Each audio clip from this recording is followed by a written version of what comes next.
બોરસદ તાલુકાના ધોબીકુઈ ગામે 26 મહિના પહેલા બનેલ મર્ડરના વોન્ટેડ આરોપીને કામરોડ કોટંબી ચોકડી ગામ કોટંબી જિલ્લો વડોદરા ખાતેથી બોરસદ રૂરલ પોલીસે ઝડપી પાડ્યો।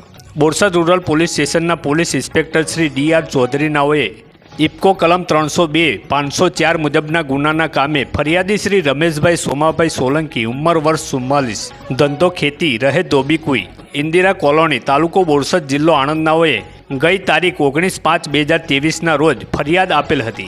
મરણ જનાર રમેશભાઈ રામાભાઈ સોલંકીએ આ કામના આરોપી ભીખાભાઈ ઉર્ફે બબલી ઉદેશી સોલંકી ઉંમર વર્ષ 47 રહે ધોબીકુઈ ઇન્દિરા કોલોની તાલુકો બોરસદ જિલ્લો આણંદને ગમે તેમ ગાળો બોલતા હતા, જેથી ફરિયાદીના કાકાના દીકરા મરણ જનારે આરોપીને ગાળો બોલવાની ના પાડી હતી। ત્યારે આ આરોપીએ એકદમ ઉશ્કેરાઈ જઈ મરણ જનારને ગળાના ભાગે ધારિયાનો ઘા મારી ગંભીર ઇજાઓ પહોંચાડી મોત નિપજાવી ભાગી ગયો હતો। જે આરોપીની બોરસદ રૂરલ પોલીસને મળેલ બાતમી આધારે તથા આરોપીનો મોબાઈલ નંબર મેળવી લીધો હતો।